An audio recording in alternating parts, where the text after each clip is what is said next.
La constipation, comment faire pour ne pas être constipé, avoir un transit régulier tous les jours, voire 2-3 fois par jour.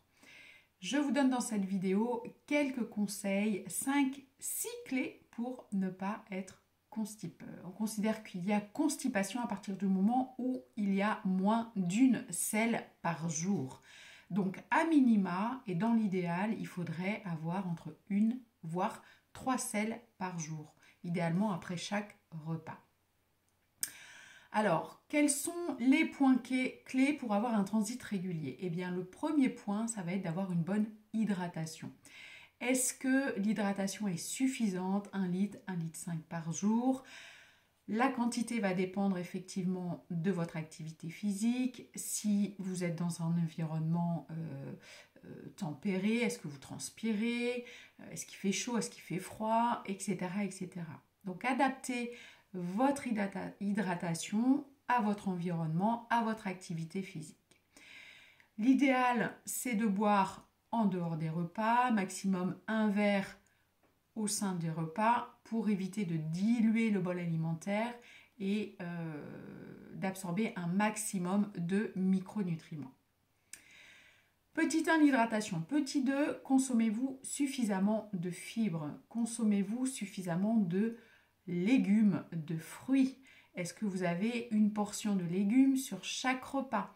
Idéalement, une portion de cru, une portion de cuit. Voilà, est-ce que dans l'idéal, il faudrait consommer 7 légumes par jour, grosso modo, et 2 fruits par jour. Les fibres vont vous permettre d'avoir un transit régulier.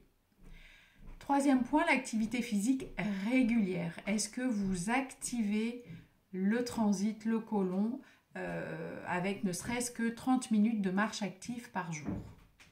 Quatrième point, est-ce que vous consommez suffisamment de bons gras?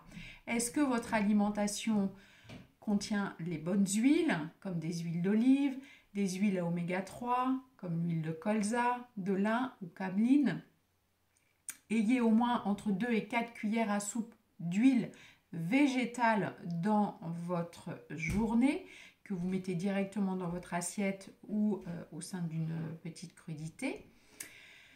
Est-ce que vous avez assez d'oméga 3 dans votre alimentation? C'est-à-dire les oméga 3, on va les retrouver dans les petits poissons de mer froide, maquereaux, sardines, anchois, harengs. Est-ce que vous en consommez 3 à 4 fois par semaine?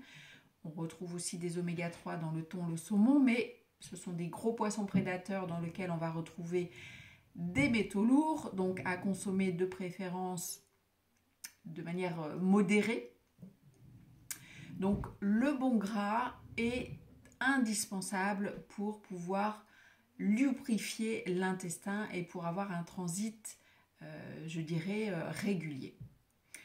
Vous avez du bon gras également dans tout ce qui est oléagineux, hein, les amandes, les noisettes. Préférez toutes ces graines non salées, non torréfiées, hein, nature. Et puis, on a aussi du bon gras dans les avocats, c'est de l'oméga 9, l'huile d'olive, voilà. Donc, extrêmement important pour pouvoir lubrifier l'intestin et aller à la selle.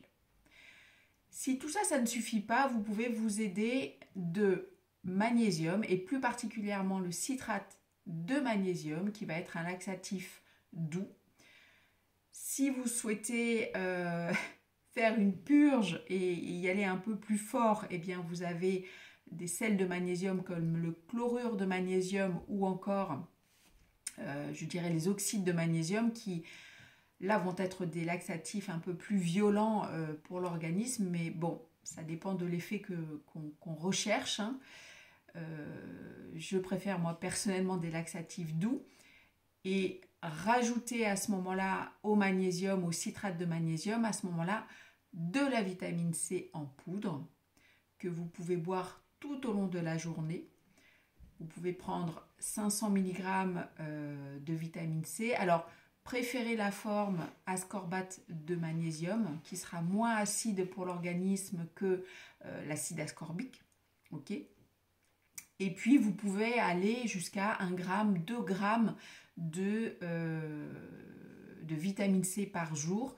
Dans tous les cas, c'est votre organisme qui va vous dire quand vous commencez à avoir les selles un petit peu molles, ça veut dire que votre intestin n'arrive plus à absorber la vitamine C et que donc là, vous avez eu l'effet escompté puisque l'effet laxatif est arrivé.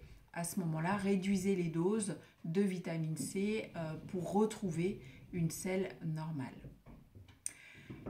Donc, si tout ça ne suffit pas et que vous êtes toujours constipé, eh bien, à ce moment-là, il faut regarder du côté de la fonction thyroïdienne. Est-ce que vous avez assez d'hormones thyroïdiennes T3, puisque la T3 est en lien avec le transit. Elle va permettre d'activer le transit et donc de ne pas être constipé.